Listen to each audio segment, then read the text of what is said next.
Capítulo 2. Deus ao encontro do homem.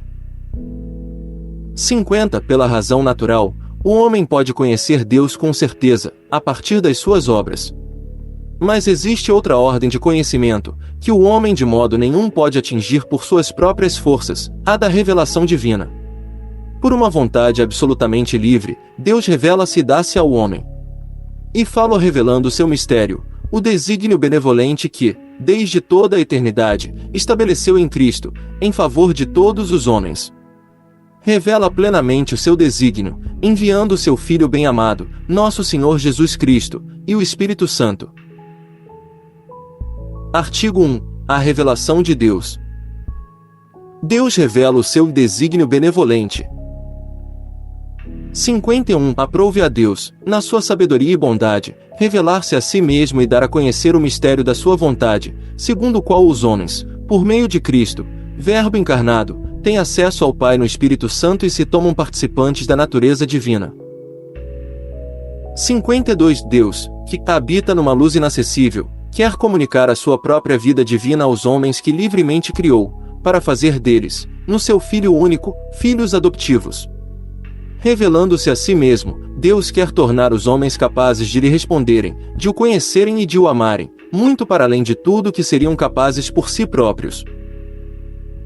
53. O desígnio divino da revelação realiza-se, ao mesmo tempo, por meio de ações e palavras, intrinsecamente relacionadas entre si e esclarecendo-se mutuamente. Comporta uma particular pedagogia divina, Deus comunica-se gradualmente ao homem e prepara-o, por etapas, para receber a revelação sobrenatural que faz de si próprio e que vai culminar na pessoa e missão do Verbo encarnado, Jesus Cristo. Santo Ireneu de Leão fala várias vezes desta pedagogia divina, sob a imagem da familiaridade mútua entre Deus e o homem. O Verbo de Deus habitou no homem e fez-se filho do homem, para acostumar o homem a aprender Deus e Deus a habitar no homem, segundo o beneplácito do Pai. As etapas da revelação. Desde a origem, Deus dá-se a conhecer.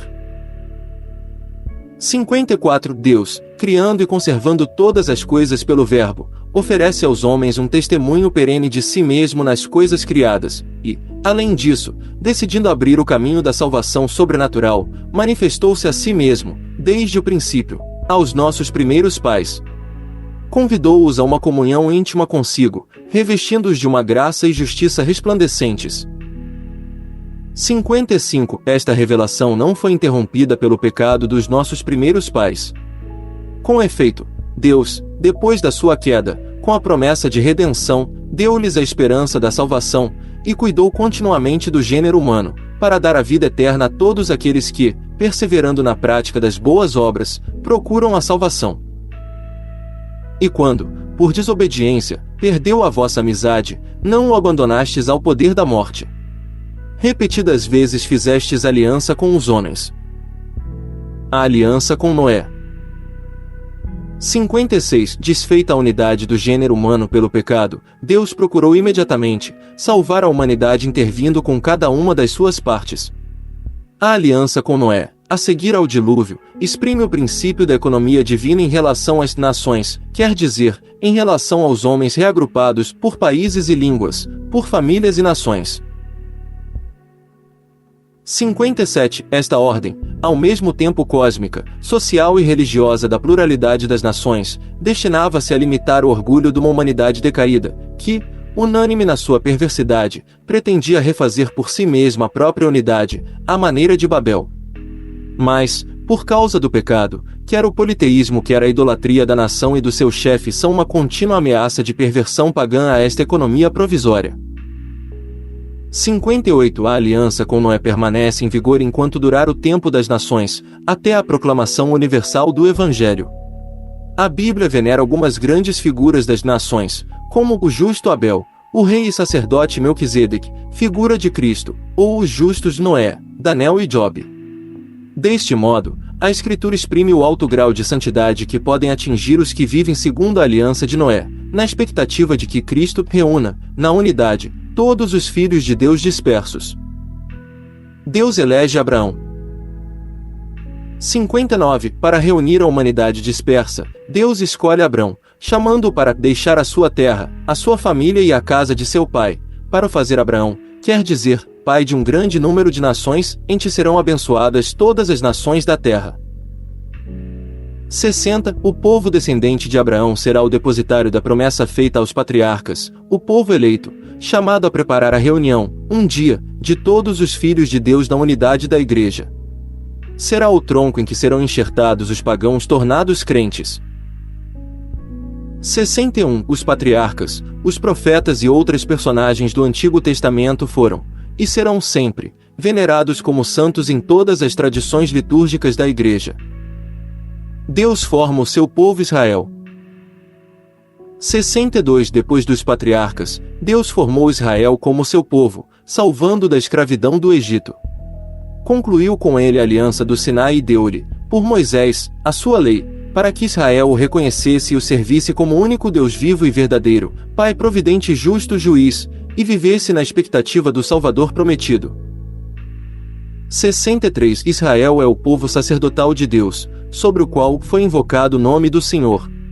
É o povo daqueles da quem Deus falou em primeiro lugar, o povo dos irmãos mais velhos na fé de Abraão. 64. Pelos profetas, Deus forma o seu povo na esperança da salvação, na expectativa de uma aliança nova e eterna, destinada a todos os homens, e que será gravada nos corações. Os profetas anunciam uma redenção radical do povo de Deus, a purificação de todas as suas infidelidades, uma salvação que abrangerá todas as nações. Serão sobretudo os pobres e os humildes do Senhor os portadores desta esperança. As mulheres santas como Sara, Rebeca, Raquel, Miriam, Débora, Ana, Judite e Esther conservaram viva a esperança da salvação de Israel. Maria é a imagem puríssima desta esperança. Jesus Cristo, mediador e plenitude de toda a revelação.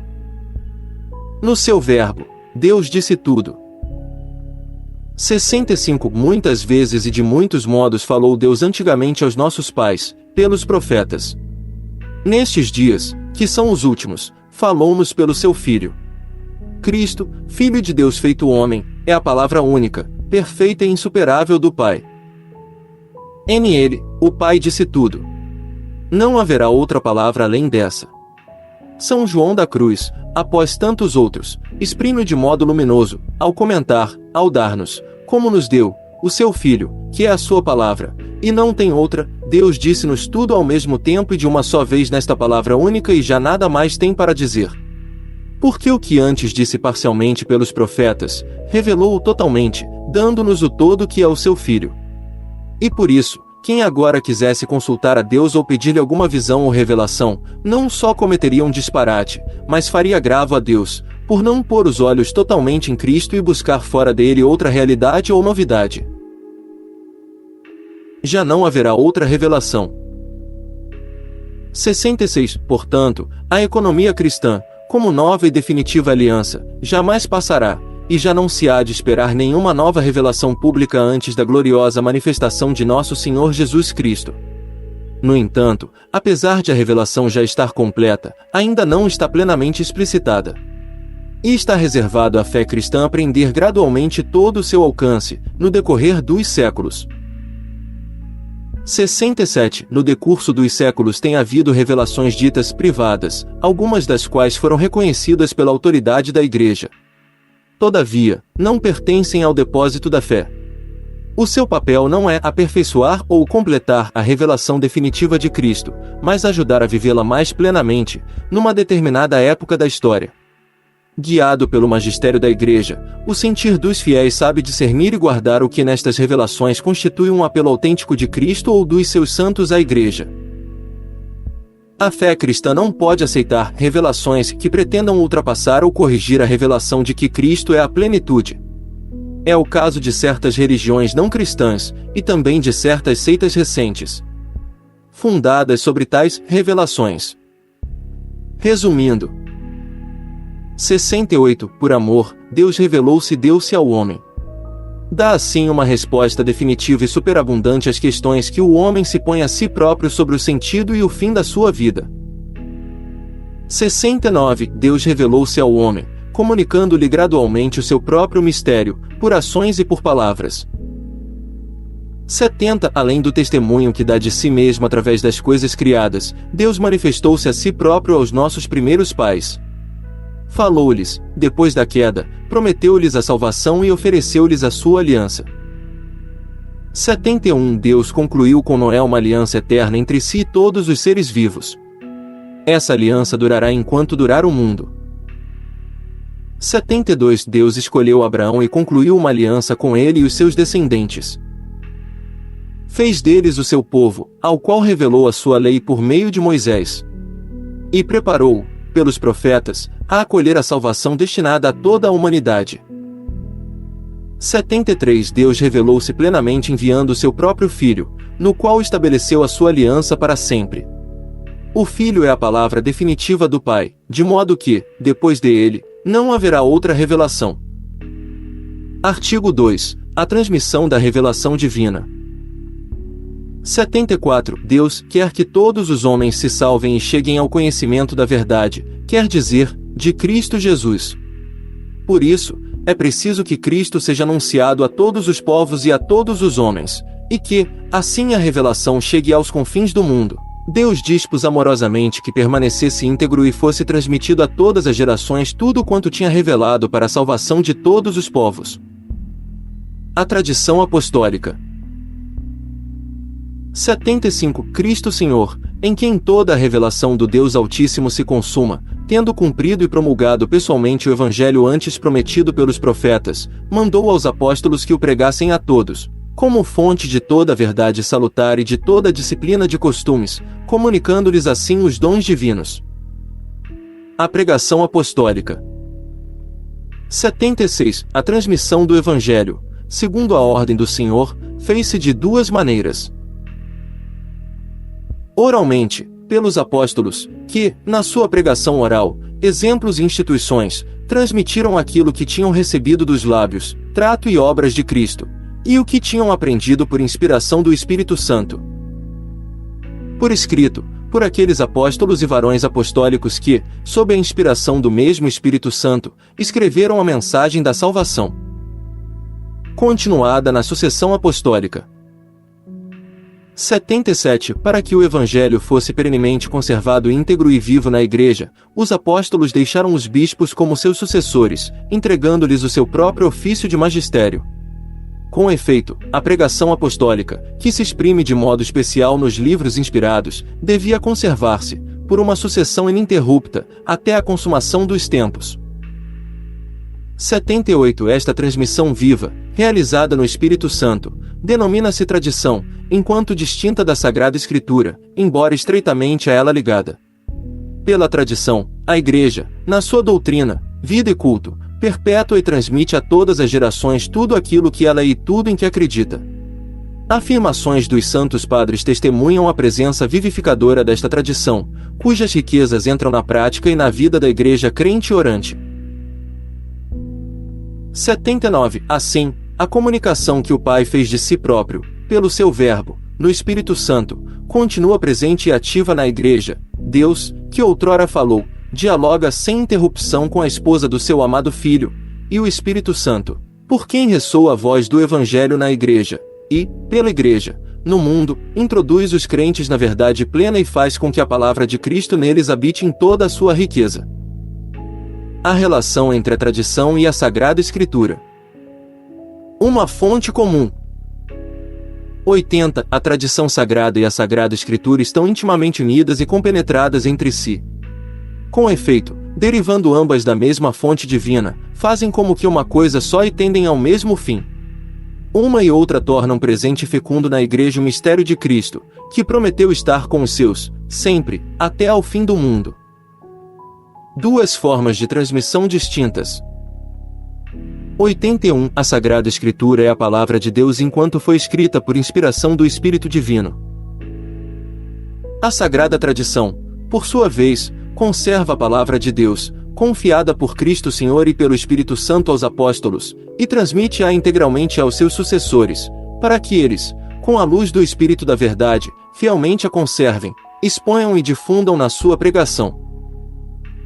82 Daí resulta que a Igreja, a quem está confiada a transmissão e interpretação da revelação, não tira só da Sagrada Escritura a sua certeza a respeito de todas as coisas reveladas. Por isso, ambas devem ser recebidas e veneradas com igual espírito de piedade e reverência. Tradição apostólica e tradições eclesiais. 83 A tradição de que falamos aqui é a que vem dos apóstolos. Ela transmite o que estes receberam do ensino e do exemplo de Jesus e aprenderam pelo Espírito Santo. De facto, a primeira geração de cristãos não tinha ainda um Novo Testamento escrito, e o próprio Novo Testamento testemunha o processo da tradição viva. É preciso distinguir, desta tradição, as tradições teológicas, disciplinares, litúrgicas ou devocionais, nascidas no decorrer do tempo nas igrejas locais. Elas constituem formas particulares, sob as quais a grande tradição recebe expressões adaptadas aos diversos lugares e às diferentes épocas. É à sua luz que estas podem ser mantidas, modificadas e até abandonadas, sob a direção do magistério da Igreja. A interpretação da herança da fé. A herança da fé confiada à totalidade da Igreja. 84 O depósito da fé, Depositum Fidei, contido na tradição sagrada e na Sagrada Escritura, foi confiado pelos apóstolos ao conjunto da Igreja. Apoiando-se nele, todo o povo santo persevera unido aos seus pastores na doutrina dos apóstolos e na comunhão, na fracção do pão e na oração, de tal modo que, na conservação, atuação e profissão da fé transmitida, haja uma especial concordância dos pastores e dos fiéis. O magistério da Igreja. 85 O encargo de interpretar autenticamente a palavra de Deus, escrita ou contida na tradição, foi confiado só ao magistério vivo da Igreja, cuja autoridade é exercida em nome de Jesus Cristo, isto é, aos bispos em comunhão com o sucessor de Pedro, o bispo de Roma. 86 Todavia, este magistério não está acima da palavra de Deus, mas sim ao seu serviço, ensinando apenas o que foi transmitido, enquanto, por mandato divino e com a assistência do Espírito Santo, a ouve piamente, a guarda religiosamente e a expõe fielmente, aurindo deste depósito único da fé tudo quanto propõe a fé como divinamente revelado. 87 Os fiéis, lembrando-se da palavra de Cristo aos apóstolos, quem vos escuta, escuta-me a mim, recebem com docilidade os ensinamentos e as diretrizes que os seus pastores lhes dão, sob diferentes formas. Os dogmas da fé.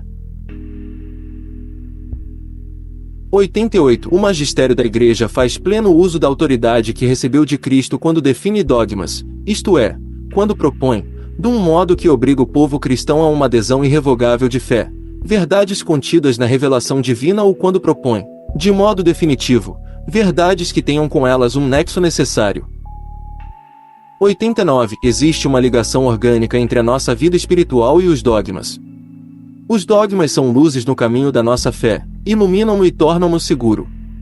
Por outro lado, se a nossa vida for reta, a nossa inteligência e nosso coração estarão abertos para acolher a luz dos dogmas da fé.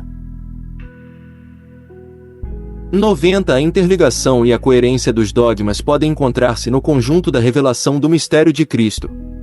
Convém lembrar que existe uma ordem ou hierarquia das verdades da doutrina católica, já que o nexo delas com o fundamento da fé cristã é diferente. O sentido sobrenatural da fé. 91 Todos os fiéis participam na compreensão e na transmissão da verdade revelada.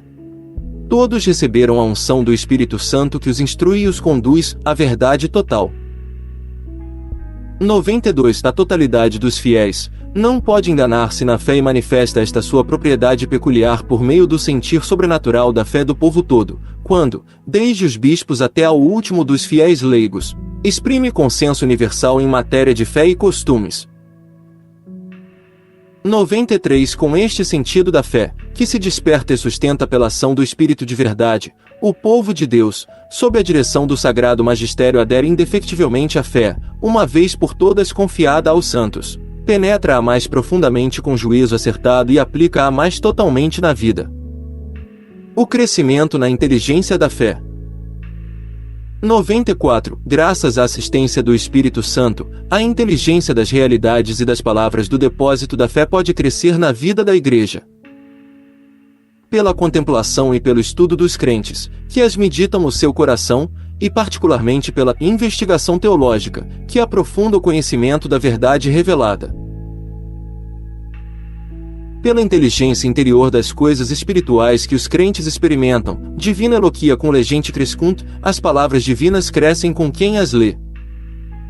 Pela pregação daqueles que receberam, com a sucessão episcopal, um carisma certo da verdade. 95 É claro, portanto, que a Sagrada Tradição, a Sagrada Escritura e o Magistério da Igreja, segundo um sapientíssimo desígnio de Deus, estão de tal maneira ligados e conjuntos, que nenhum pode subsistir sem os outros, todos juntos, cada um a seu modo, sob a ação do mesmo Espírito Santo, contribuem eficazmente para a salvação das almas. Resumindo, 96 O que Cristo confiou aos apóstolos, estes o transmitiram, pela sua pregação e por escrito, sob a inspiração do Espírito Santo, a todas as gerações, até a vinda gloriosa de Cristo. 97 A Sagrada Tradição e a Sagrada Escritura constituem um único depósito sagrado da Palavra de Deus, no qual, como num espelho, a Igreja peregrina contempla a Deus, fonte de todas as suas riquezas. 98 Na sua doutrina, vida e culto, a Igreja perpétua e transmite a todas as gerações tudo aquilo que ela é, tudo aquilo em que acredita.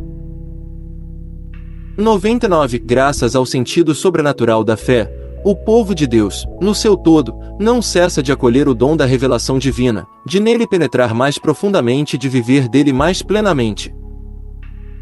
100 O encargo de interpretar autenticamente a palavra de Deus foi confiado unicamente ao magistério da Igreja, ao Papa e aos bispos em comunhão com ele. Artigo 3 A Sagrada Escritura. Cristo, palavra única da Escritura Santa. 101 Na sua bondade condescendente, para se revelar aos homens. Deus fala-lhes em palavras humanas. As palavras de Deus, com efeito, expressas por línguas humanas, tornaram-se semelhantes à linguagem humana, tal como outrora o Verbo do Eterno Pai se assemelhou aos homens assumindo a carne da debilidade humana. 102 Através de todas as palavras da Sagrada Escritura. Deus não diz mais que uma só palavra, o seu Verbo único, em quem totalmente se diz: lembrai-vos de que o discurso de Deus que se desenvolve em todas as Escrituras é um só e um só é o Verbo que se faz ouvir na boca de todos os escritores sagrados, o qual, sendo no princípio Deus junto de Deus, não tem necessidade de sílabas, pois não está sujeito ao tempo. 103 Por esta razão, a Igreja sempre venerou as divinas Escrituras tal como venera o corpo do Senhor. Nunca cessa de distribuir aos fiéis o pão da vida, tornado à mesa quer da palavra de Deus, quer do corpo de Cristo. 104 Na Sagrada Escritura, a Igreja encontra continuamente o seu alimento e a sua força, porque nela não recebe apenas uma palavra humana, mas o que ela é na realidade, a palavra de Deus. Nos livros sagrados, com efeito, o Pai que está nos céus vem amorosamente ao encontro dos seus filhos, a conversar com eles. Inspiração e verdade da Sagrada Escritura. 105 Deus é o autor da Sagrada Escritura.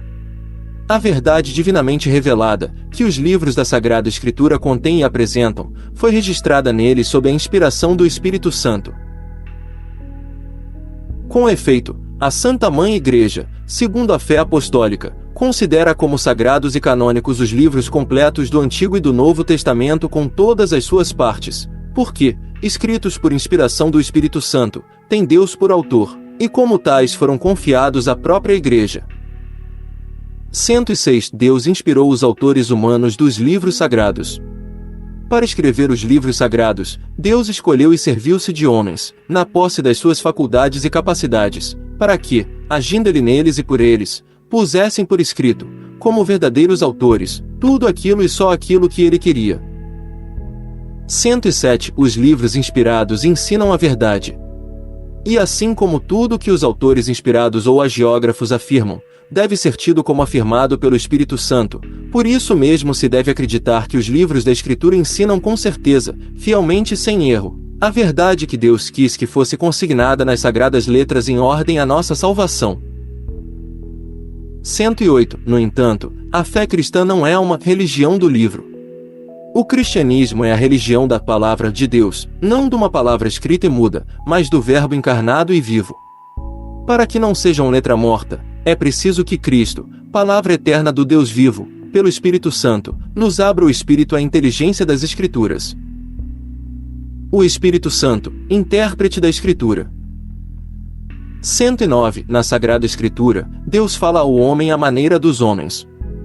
Portanto, para bem interpretar a Escritura, é necessário prestar atenção ao que os autores humanos realmente quiseram dizer, e aquilo que aprouve a Deus manifestar-nos pelas palavras deles. 110. Para descobrir a intenção dos autores sagrados, é preciso ter em conta as condições do seu tempo e da sua cultura, os gêneros literários em uso na respectiva época, os modos de sentir, falar e narrar correntes naquele tempo.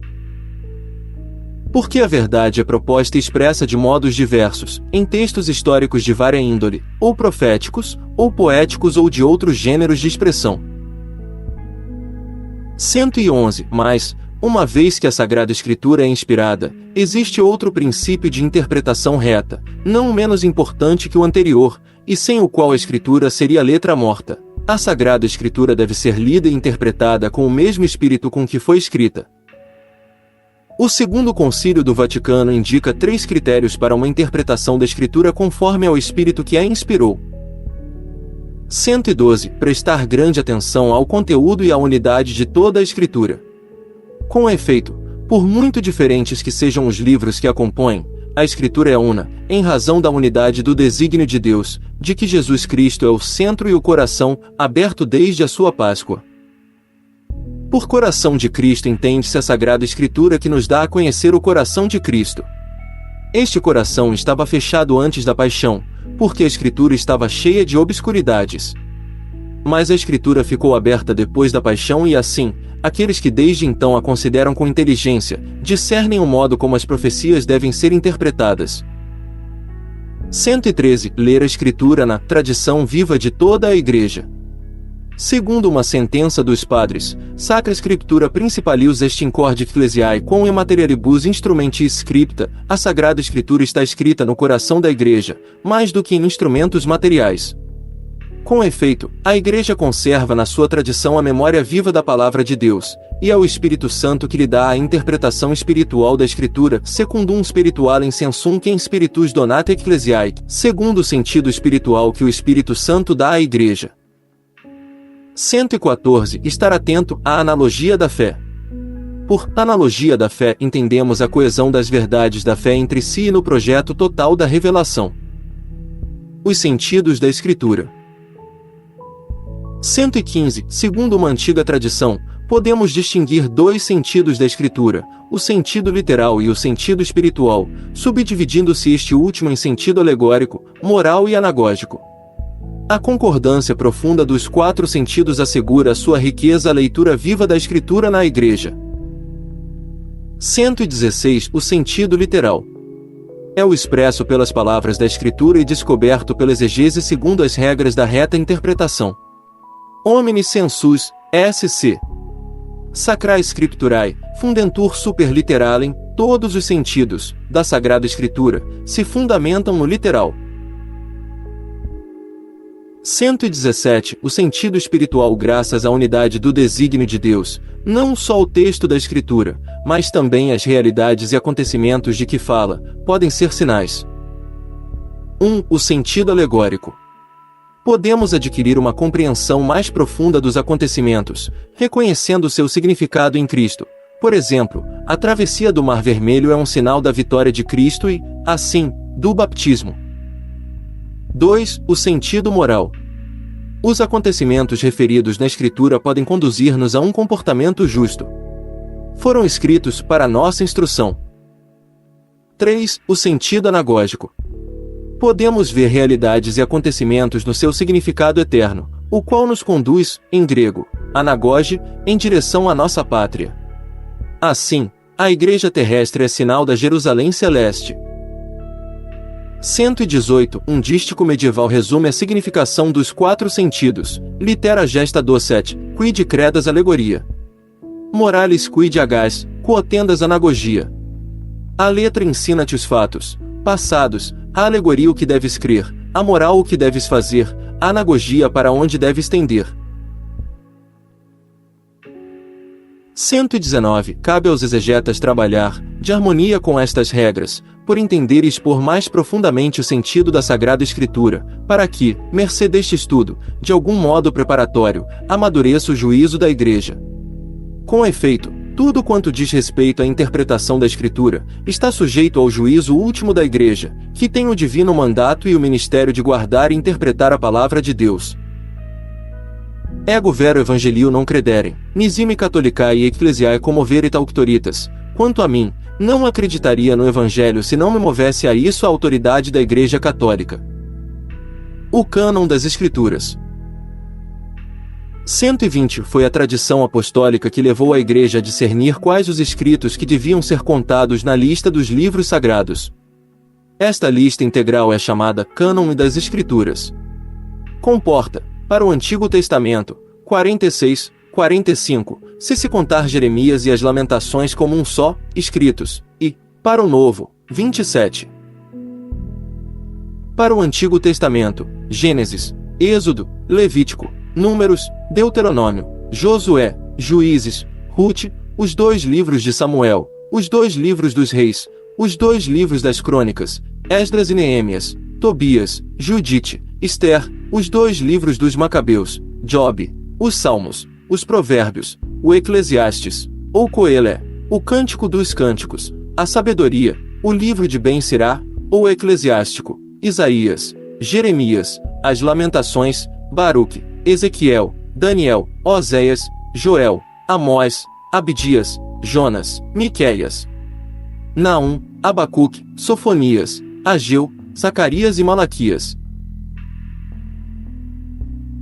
Para o Novo Testamento, os Evangelhos de Mateus, Marcos, Lucas e João, os Atos dos Apóstolos, as Epístolas de São Paulo, aos Romanos, 1ª e 2ª aos Coríntios, aos Gálatas, aos Efésios, aos Filipenses, aos Colossenses, 1ª e 2ª aos Tessalonicenses, 1ª e 2ª a Timóteo, a Tito, a Filémon, a Epístola aos Hebreus, a Epístola de Tiago, a 1ª e 2ª de Pedro, as 3 Epístolas de João, a Epístola de Judas e o Apocalipse.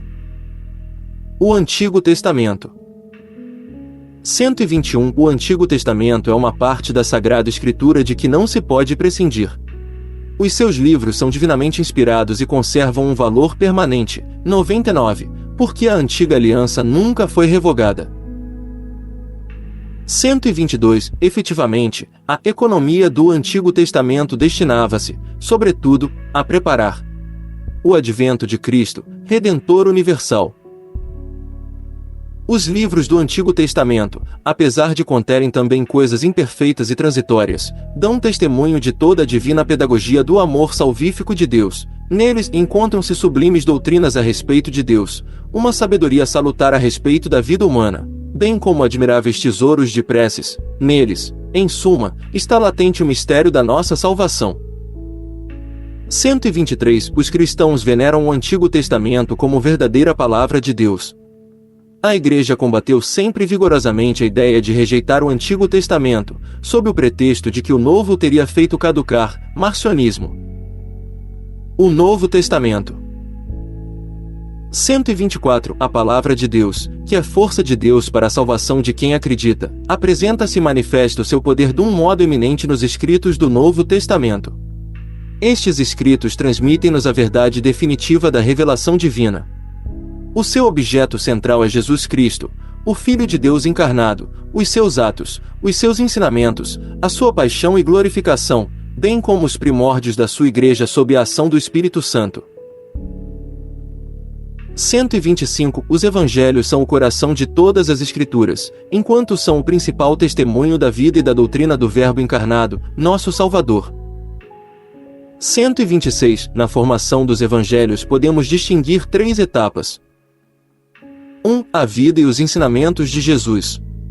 A Igreja sustenta firmemente que os 4 Evangelhos, cuja historicidade afirma sem hesitações, transmitem fielmente as coisas que Jesus, Filho de Deus, realmente operou e ensinou para a salvação eterna dos homens, durante a sua vida terrena, até ao dia em que subiu ao céu. 2. A tradição oral. Na verdade, após a ascensão do Senhor, os apóstolos transmitiram aos seus ouvintes, com aquela compreensão mais plena de que gozavam, uma vez instruídos pelos acontecimentos gloriosos de Cristo e iluminados pelo Espírito de verdade, as coisas que ele tinha dito e feito. 3. Os Evangelhos escritos. Os autores sagrados, porém, escreveram os 4 evangelhos, escolhendo algumas coisas, entre as muitas transmitidas por palavra ou por escrito, sintetizando umas, desenvolvendo outras, segundo o estado das igrejas, conservando, finalmente, o caráter de pregação, mas sempre de maneira a comunicar-nos coisas verdadeiras e sinceras acerca de Jesus. 127. O Evangelho quadriforme ocupa na Igreja um lugar único, de que são testemunhas a veneração de que a liturgia o rodeia e o atrativo incomparável que em todos os tempos exerceu sobre os santos.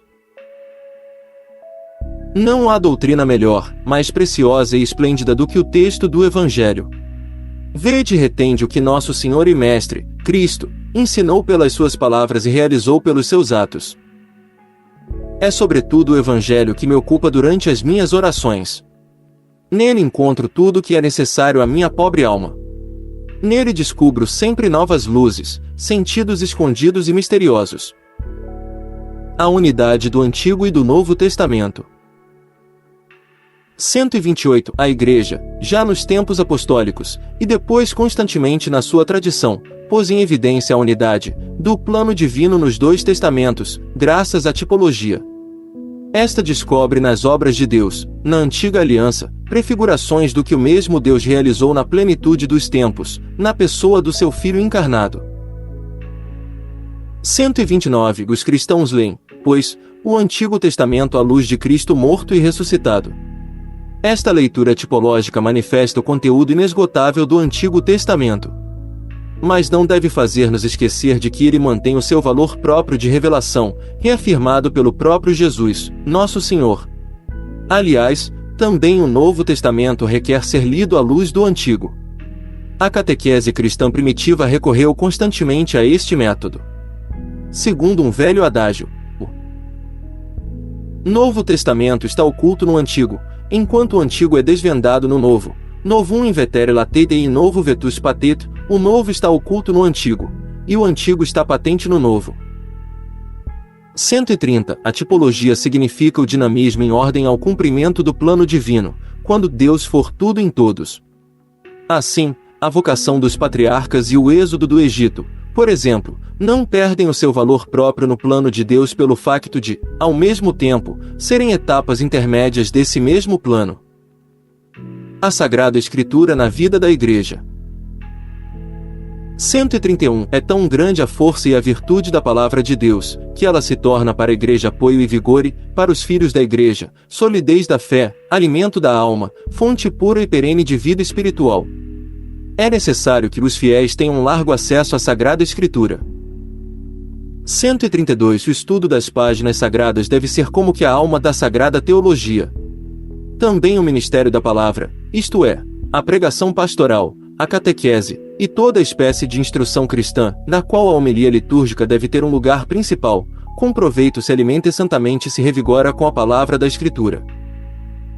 133. A Igreja exorta com ardor e insistência todos os fiéis a que aprendam a sublime ciência de Jesus Cristo, folha 3, 8, na leitura frequente da Sagrada Escritura. Porque a ignorância das Escrituras é a ignorância de Cristo. Resumindo. 134. Omni Scriptura Divina unus liber est, e ili unus liber Christus est, que a omni Scriptura Divina de Cristo loquitur, e omni Scriptura Divina in Cristo impletur, toda a Escritura Divina é um só livro, e esse livro único é Cristo, porque toda a Escritura Divina fala de Cristo e toda a Escritura Divina se cumpre em Cristo. 135. As Sagradas Escrituras contêm a Palavra de Deus, e, pelo facto de serem inspiradas, são verdadeiramente a Palavra de Deus. 136. Deus é o autor da Sagrada Escritura, ao inspirar os seus autores humanos, age neles e por eles. E assim nos dá a garantia de que os seus escritos ensinam, sem erro, a verdade da salvação. 137. A interpretação das Escrituras inspiradas deve, antes de mais nada, estar atenta ao que Deus quer revelar, por meio dos autores sagrados, para nossa salvação. O que vem do Espírito não é plenamente entendido senão pela ação do Espírito. 138. A Igreja recebe e venera, como inspirados, os 46 livros do Antigo e os 27 do Novo Testamento. 139. Os 4 Evangelhos ocupam um lugar central, dado que Jesus Cristo é o seu centro. 140. A unidade dos 2 testamentos deriva da unidade do plano de Deus e da sua revelação. O Antigo Testamento prepara o Novo, ao passo que o Novo dá cumprimento ao Antigo. Os 2 esclarecem-se mutuamente, ambos são verdadeira palavra de Deus. 141. A Igreja sempre venerou as divinas Escrituras, tal como o próprio corpo do Senhor, ambos alimentam e regem toda a vida cristã. A vossa palavra é farol para os meus passos e luz para os meus caminhos.